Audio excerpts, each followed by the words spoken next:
പിതാവിൻ്റെയും പുത്രൻ്റെയും പരിശുദ്ധാത്മാവിൻ്റെയും നാമത്തിൽ ആമേൻ. പ്രിയമുള്ളവരെ, ഇന്ന് വ്യാഴാഴ്ച ഡിസംബർ മാസം 5-ാം തീയതി. നമ്മൾ ഡിസംബർ മാസത്തിലെ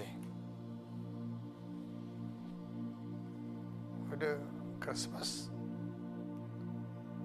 ആഗമന കാലത്തിൻ്റെ ഓർമ്മ മനസ്സിലുണ്ടാകണേ ഇടക്കിടക്ക്.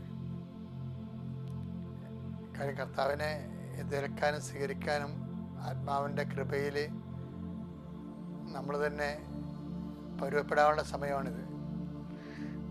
കംപ്ലീറ്റ് പാറ്റർ ആ ഭക്തിയോടെ പ്രാർത്ഥിക്കണേ. അമ്മേ പരിശുദ്ധമ്മേ, അമ്മേ പരിശുദ്ധമ്മേ, ദൈവമാതാവേ, അന്ന് അങ്ങ് കൃപാസനത്തിൽ പ്രത്യക്ഷപ്പെട്ട് വരാൻ പോകുന്ന മഹാദുരന്തത്തിൽ നിന്ന് രക്ഷപ്പെടാനും എല്ലാവർക്കും വേണ്ടി പ്രാർത്ഥിക്കുവാനും ആവശ്യപ്പെട്ടിട്ട് 20 വർഷം തികയുന്ന ഈ വേളയിൽ കൃപാസനത്തിലൂടെ ഞങ്ങൾക്കും ഈ ദേശത്തിനും അങ്ങ് മധ്യസ്ഥം തേടി തന്ന എല്ലാ അനുഗ്രഹങ്ങൾക്കും കൃപകൾക്കും ഞങ്ങളിപ്പോൾ ഹൃദയം നിറഞ്ഞ നന്ദി പറയുന്നു. അമ്മേ പരിശുദ്ധമ്മേ, ജപമാല മാതാവേ, സകല കൃപാസനം പ്രാർത്ഥനയോടും ചേർത്ത് ഞങ്ങളിപ്പോൾ പ്രാർത്ഥിക്കുന്ന ഈ കുടുംബത്തിന്റെ പ്രത്യേക നിയോഗം. മക്കളെ, ഇന്നത്തെ നിയോഗമാണ്, ഇന്നത്തെ പ്രാർത്ഥന ആവശ്യം.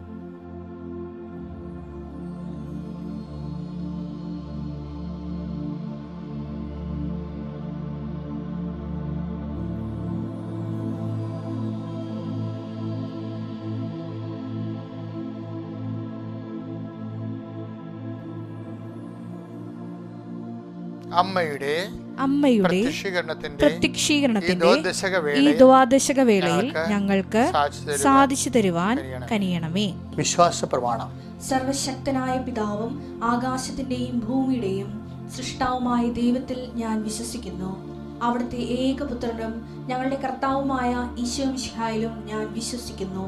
ഈ പുത്രൻ പരിശുദ്ധാത്മാവിനാൽ ഗർഭസ്ഥനായി കന്യകാമറിയത്തിൽ നിന്ന് പിറന്ന് പൊന്തിയോസ് പീലാത്തോസിന്റെ കാലത്ത് പീഡകൾ സഹിച്ച് കുരിശിൽ തറയ്ക്കപ്പെട്ട് മരിച്ച് അടക്കപ്പെട്ട് പാതാളങ്ങളിൽ ഇറങ്ങി മരിച്ചവരുടെ ഇടയിൽ നിന്ന് 3-ാം നാൾ ഉയർത്ത് സ്വർഗത്തിലേക്ക് എഴുന്നള്ളി സർവശക്തിയുള്ള പിതാവായ ദൈവത്തിന്റെ വലതുഭാഗത്തിരിക്കുന്നു.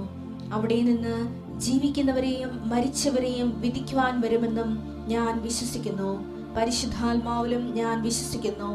വിശുദ്ധ കത്തോലിക്കാ സഭയിലും പുണ്യവാന്മാരുടെ ഐക്യത്തിലും പാപങ്ങളുടെ മോചനത്തിലും ശരീരത്തിന്റെ ഉയർപ്പിലും നിത്യമായ ജീവിതത്തിലും ഞാൻ വിശ്വസിക്കുന്നു. ആമേൻ.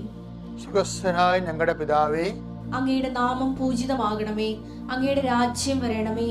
അങ്ങയുടെ തിരുമനസ് സ്വർഗത്തിലെ പോലെ ഭൂമിയിലും ആകണമേ. അന്നു വേണ്ടുന്ന ആഹാരം ഇന്ന് ഞങ്ങൾക്ക് തരണമേ. ഞങ്ങളോട് തെറ്റ് ചെയ്യുന്നവരോട് ഞങ്ങൾ ക്ഷമിക്കുന്നത് പോലെ ഞങ്ങളുടെ തെറ്റുകൾ ഞങ്ങളോടും ക്ഷമിക്കണമേ.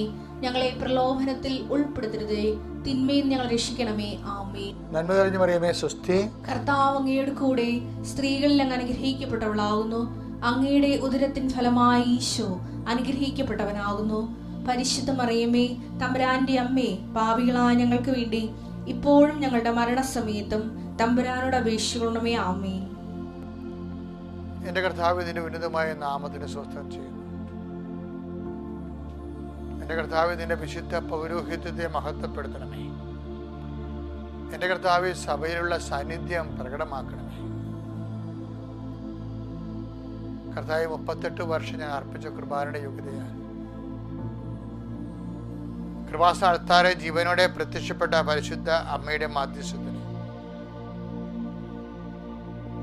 ഇന്നത്തെ ദിവസത്തേക്ക് അതിൻ്റെ ആവശ്യങ്ങളെയും അങ്ങയുടെ തിരുസേനയെ സംബന്ധിച്ച് പ്രാർത്ഥിക്കുന്നു. അതാ ദിവസങ്ങൾക്ക് അതാതിൻ്റെ ഉത്കണ്ഠകൾ മതിയെന്ന് പറഞ്ഞല്ലേ കർത്താവ്. ഇന്നത്തെ ഉത്കണ്ഠകൾ അങ്ങയുടെ തിരുസന്നിധിയിൽ അതിരാവിലെ പ്രാർത്ഥനയാക്കി മാറ്റുന്നു.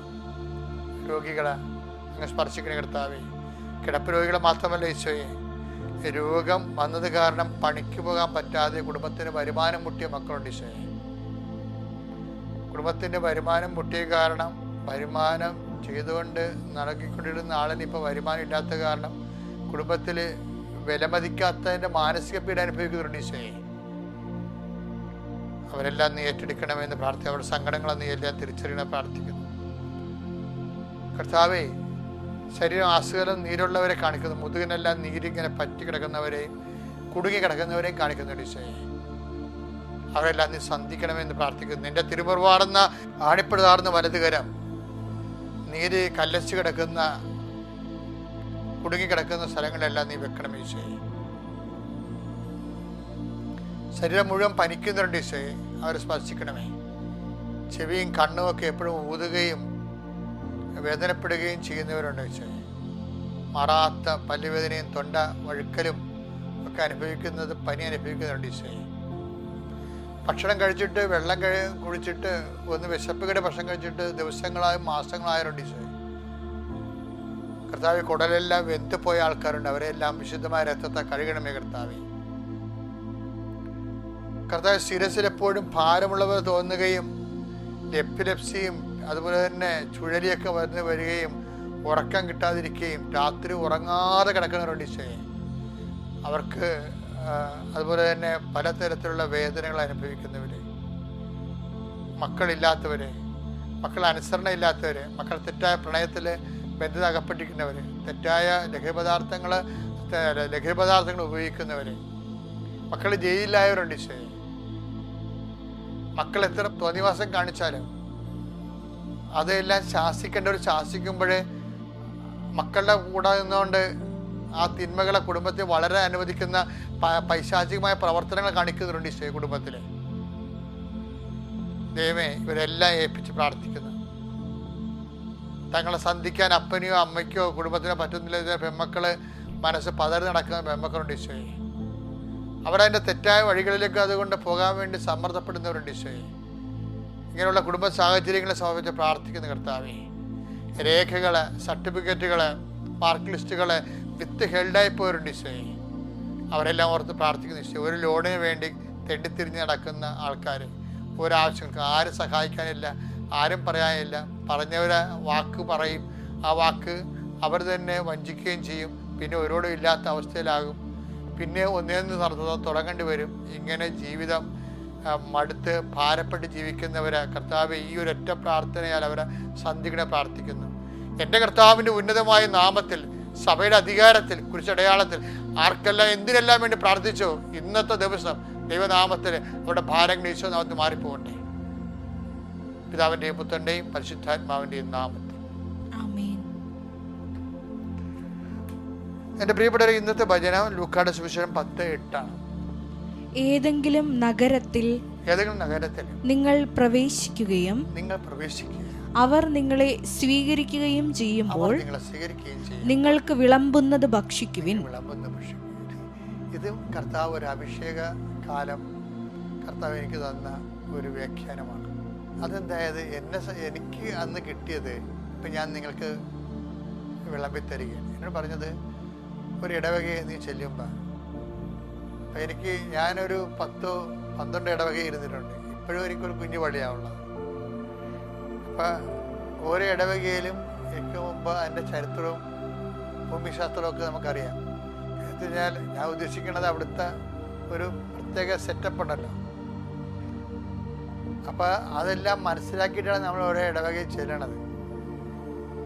അപ്പോൾ പലതരത്തിലുള്ള മനുഷ്യരും പലതരത്തിലുള്ള സ്വഭാവങ്ങളും പലതരത്തിലുള്ള നെഗറ്റീവ് ആയിട്ടുള്ള അതായത് കുരുക്കുന്ന രീതിയിലുള്ള തന്ത്രപൂർവമായ പൈശാച കരുനീക്കങ്ങളൊക്കെ ചില ഇടവകളുണ്ടാകും.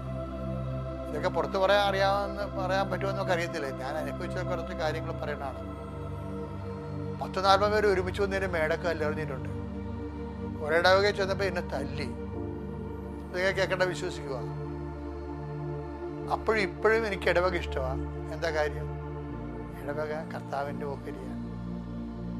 എന്താ പ്രശ്നം വെച്ച് കഴിഞ്ഞാൽ, എനിക്ക് ഈ വചനമാണ് എന്നെ നടത്തിയത്. എന്താ വെച്ചാൽ, ഓരോ സ്ഥലത്ത് നീ ചെല്ലുമ്പോൾ വിളമ്പണത് ഭക്ഷിക്കുക. അവിടെ എന്താണ് തരുന്നത് അത് ഭക്ഷിക്കുക. ആരുടെ പേരിൽ?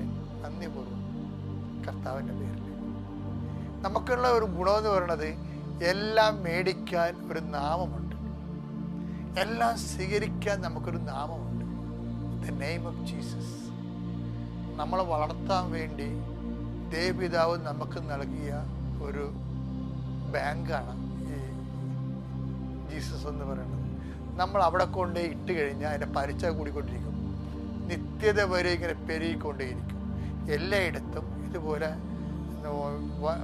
അതായത് നല്ല മനുഷ്യരുണ്ട്, അതുപോലെ തന്നെ നമുക്ക് വിഷമം ഉണ്ടാക്കുന്ന സാഹചര്യങ്ങളുണ്ടാകും. അപ്പോൾ ഇപ്പം നിങ്ങളെ തന്നെ കല്യാണം കഴിപ്പിച്ച് വിട്ടൊരു വീട്ടിൽ ചെന്ന് വീട്ടിൽ, ആ വീട്ടിൽ ചിലപ്പോൾ നിങ്ങളുടെ വീട്ടിൽ ഒരിക്കലും ഒരു 30% ഒഴിച്ച് ബാക്കി 70% ആൾക്കാർക്കും കെട്ടിച്ച വീട്ടിൽ ഞെരുക്കങ്ങളാണ്. ആ വീടിൻ്റെ പ്രശ്നം മാത്രമല്ല, നമ്മുടെയും പ്രശ്നങ്ങൾ കൂടിയാണത്. എന്ന് വെച്ച് കഴിഞ്ഞാൽ നമ്മുടെ ജീവിതം കെട്ടിച്ചു വിട്ട കാലത്ത് നമ്മൾ മറ്റുള്ളവരുടെ ആ കുടുംബത്തിൽ നമ്മളങ്ങനെ അവരുടെ കുടുംബത്തിൻ്റെ അംഗം പോലെ നമ്മളങ്ങനെ ഇഷ്ടമുള്ളപ്പോൾ എഴുന്നേറ്റ് ഇഷ്ടമുള്ളത് കഷിച്ച്, അത് ഇഷ്ടപ്പെട്ടില്ലെങ്കിൽ അമ്മയോട് തല്ലി വെച്ചിട്ട് ഇഷ്ടമുള്ള ഭക്ഷണം മേടിച്ച് ഉണ്ടാക്കിച്ച് കഴിച്ചു. അങ്ങനെയെല്ലാം നമ്മൾ പറയണ പോലെ എല്ലാം കേട്ടാണ് നമ്മുടെ കുടുംബം ജീവിക്കുന്നത്. ഇതൊന്നും നടക്കത്തില്ല. കെട്ടിച്ച് വിട്ട് കഴിയുമ്പോൾ നമുക്ക് മക്കളായി അതേ സമ്മർദ്ദങ്ങൾ മക്കൾ നമ്മുടെ മേലുണ്ടാക്കും. കെട്ടിച്ച് വിട്ട വീട്ടിൽ വേറെ ആവശ്യങ്ങളും സമ്മർദ്ദങ്ങളും ഉണ്ടാകും. അപ്പോൾ ഇങ്ങനെയൊക്കെ വരുമ്പോൾ പുതിയ അനുഭവങ്ങൾ പകുതിയോളം നെഗറ്റീവ് അനുഭവങ്ങളായിരിക്കും. അപ്പോൾ അതുകൊണ്ട് നിങ്ങളിങ്ങനെ പോസിറ്റീവ് അനുഭവങ്ങൾ മാത്രം തിരക്കി പോയിട്ടൊരു കഥയുമില്ല. ഈ നെഗറ്റീവ് അനുഭവങ്ങളെ വെച്ചിട്ട് അതിൻ്റെ നിന്ന് കൃപ ആർജിക്കാൻ പറ്റുമോ എന്ന് നോക്കണം. അതാണ് ബുദ്ധി എന്ന് പറയുന്നത്. ഒരു സ്പിരിച്വൽ ഇൻ്റലിജൻസിലാണത്, ആധ്യാത്മിക ബുദ്ധി എന്ന് പറയും. എന്ന് വെച്ച് കഴിഞ്ഞാൽ ഇപ്പം നമുക്ക് ഈശോ പറഞ്ഞില്ലേ, നിങ്ങൾ ഒരു വീട്ടിൽ ചെല്ലുമ്പോൾ വിളമ്പണത് എന്താണ്? അത് ഛർദ്ദിക്കാനല്ല പറഞ്ഞത്, അത് ഭക്ഷിക്കാനാണ് പറഞ്ഞത്. ഛർദ്ദിച്ചിട്ട് ഉടനെ പൈൻ തീർത്ത് വീട്ടിൽ പോരാനല്ല പറഞ്ഞത്, വിളമ്പണത് ഭക്ഷിക്കാൻ. നമ്മൾ 2 ആഴ്ച ഭക്ഷിച്ച് കഴിയുമ്പോൾ നമുക്ക് കർത്താവേ, ഇത് നീ കുരിശെ കിടന്ന് ചൊറുക്ക് കഴിച്ചതിനേക്കാളും കഷ്ടമാണ്, ഇതിനേക്കാളെന്നല്ല അതായിരുന്നു നീ പറയും. എന്നാലും ഈശോയെ, ഇത് എന്തുമാത്രം 2 ദിവസം അടുത്ത മാസത്ത് മാറ്റണേന്ന് പറഞ്ഞാൽ നിനക്ക് എന്തുമാത്രം, അതായത് ഒരു മനുഷ്യൻ്റെ പ്രലോഭനത്തിൻ്റെ അപ്പുറത്ത്, അവന് സഹിക്കാവുന്നതിൻ്റെ അപ്പുറത്ത് അവന് പ്രലോഭനം ഉണ്ടാകത്തില്ലെന്നാണ് പൗലോസ് പറയുന്നത്. അപ്പം നമ്മൾ പറ്റുന്നത്രയും ഇതെല്ലാം ക്രിസ്തുവിൻ്റെ നാമത്തിൽ നീ ഏത് ഭവനം ചെന്നാലും വിളമ്പണം ഭക്ഷിക്കാൻ പറയും. അപ്പം നമ്മളെങ്ങനെ ഭക്ഷിക്കും? കാരണം ദൈവഹിതത്തിന് ഭക്ഷണമെന്നാണ് ഈശോ വിളിക്കുന്നത്. ഇപ്പം 4:36 യോഹന്നാൻ്റെ സുവിശേഷമല്ലേ, നിങ്ങളറിയാത്ത ഭക്ഷണം എനിക്കുണ്ട്, ആരെങ്കിലും ഒരു ഭക്ഷണം കൊടുത്ത് കാണുമെന്ന് ചോദിക്കുമ്പോൾ ഈശോ പറയും, എൻ്റെ പിതാവിൻ്റെ ഇഷ്ടം നിറവേറ്റുന്നതാണ് എൻ്റെ ഭക്ഷണം. അപ്പം ഒരു വീട്ടിൽ ചെല്ലുമ്പോൾ ദൈവഹിതം നിറവേറ്റണമെന്നാണ് ഈ പറയണത്. ഒരു വീട്ടിൽ ചെല്ലുമ്പോൾ വിളമ്പണം ഭക്ഷിക്കാൻ, അത് അവിടെ ദൈവഹിതം അതായിരിക്കും.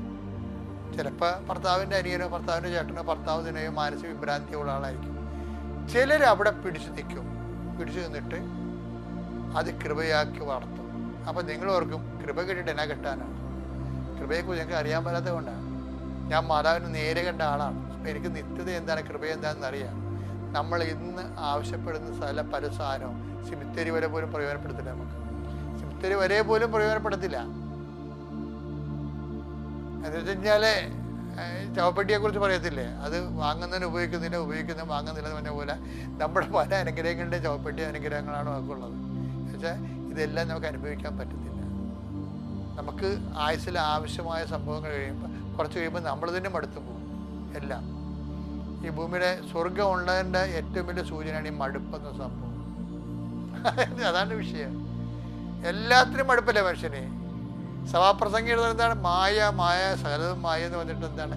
ജീവിതം മടുപ്പാണെന്ന് പറയുന്നത്. വെച്ചാൽ മനുഷ്യനെ തൃപ്തിപ്പെടുത്താൻ വേണ്ടി ഇവിടെ ഒന്നുമില്ലെന്നാണ്. ശാശ്വത തൃപ്തി, ശാശ്വത സ്വർഗം മാത്രമാണ്. അപ്പം സ്വർഗത്തിന് ആ പ്രൊവിഷൻ കിട്ടിയിട്ടാണ് ഭൂമിയും അതിൻ്റെ ജീവിതവും ദൈവം രൂപകൽപ്പന ചെയ്തിരിക്കുന്നത്. അതുകൊണ്ട് നമ്മുടെ മുമ്പിലുള്ള ഓപ്ഷൻ വിളമ്പട ഭക്ഷിക്കുകയാണ്. ഇപ്പോൾ ഒരാളുടെ നിൻ്റെ ഓഫീസിൽ, അല്ലെങ്കിൽ നിൻ്റെ സ്കൂളിൽ, അല്ലെങ്കിൽ നിൻ്റെ യാത്രയിൽ നിനക്കൊരു ദുഃഖാനുഭവം ഉണ്ടായി, ഓക്കെ, കർത്താവിൻ്റെ നാമത്തെ സ്വീകരിക്കുന്നു. വിളമ്പണത് ഈ ദിവസം വിളമ്പി തന്നത് ഈശോയുടെ നാമം സ്പർശിക്കുന്നു. ഈശോയുടെ നാമത്തെ കഴിയുമ്പോൾ അത് കൃപയായിട്ട് മാറും. അങ്ങനെ കൃപയെ നിന്നെ വളർത്താനും നിലനിർത്താനും നിത്യതയ്ക്ക് വേണ്ടത് നിക്ഷേപിക്കാനാണ് കർത്താവ് നിന്നെ പ്രത്യേക വഴികളിലൂടെ കൂട്ടിക്കൊണ്ട് പോണത്. അത് തിരിച്ചറിയാനുള്ള കഴിവുണ്ടായാൽ മാത്രം മതി. കർത്താവ് നിങ്ങളെ അനുഗ്രഹിക്കട്ടെ. Praise the Lord.